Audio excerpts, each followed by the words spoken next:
शेर और सियार। एक समय की बात है कि जंगल में एक शेर के पाँव में कांटा चुभ गया, पंजे में जख्म हो गया और शेर के लिए दौड़ना असंभव हो गया। वह लंगड़ाकर मुश्किल से चलता। शेर के लिए तो शिकार करने के लिए दौड़ना जरूरी होता है, इसलिए वह कई दिन कोई शिकार न कर पाया और भूखे मरने लगा। कहते हैं कि शेर मरा हुआ जानवर नहीं खाता, परंतु मजबूरी में सब कुछ करना पड़ता है। लंगड़ा शेर किसी घायल अथवा मरे हुए जानवर की तलाश में जंगल में भटकने लगा।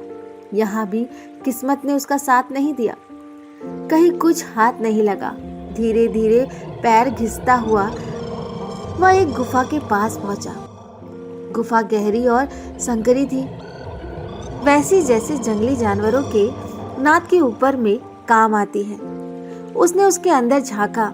नाद खाली थी, पर चारों ओर उसे इस बात की प्रमाण नजर आए कि उसमें जानवर का बसेरा है। उस समय वह जानवर शायद भोजन की तलाश में बाहर गया हुआ था। शेर चुपचाप दुबक कर बैठ गया ताकि उसमें रहने वाला जानवर लौटकर आए तो वह दबोच ले। सचमुच उस गुफा में शियार रहता था, जो दिन भर बाहर घूमता रहता, रात को लौट कर आता। उस दिन भी सूरज डूबने के बाद वह लौट आया। शियार काफी चालाक था, हर समय चौकन्ना रहता था। उसने अपनी गुफा के बाहर किसी बड़े जानवर के पैरों के निशान देखे तो चौंका। उसे शक हुआ कि कोई शिकारी माद में उसके शिकार की आस में घात लगाए हुआ है। उसने अपने शक की पुष्टि के लिए सोच विचार कर एक चाल चली। गुफा के मुहाने से दूर जाकर उसने आवाज दी, गुफा ओ गुफा। गुफा में चुप्पी छाई रही। उसने फिर पुकारा, अरे ओ गुफा, तू बोलती क्यों नहीं?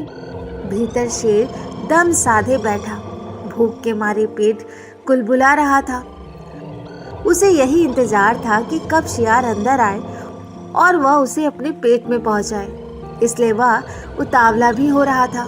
शियार एक बार फिर जोर से बोला, ओ गुफा, रोज तू मेरे पुकार का जवाब देती है, आज तुमने कुछ बोला नहीं। ओ मेरी गुफा, तुम चुप क्यों हो? आज बोलती क्यों नहीं?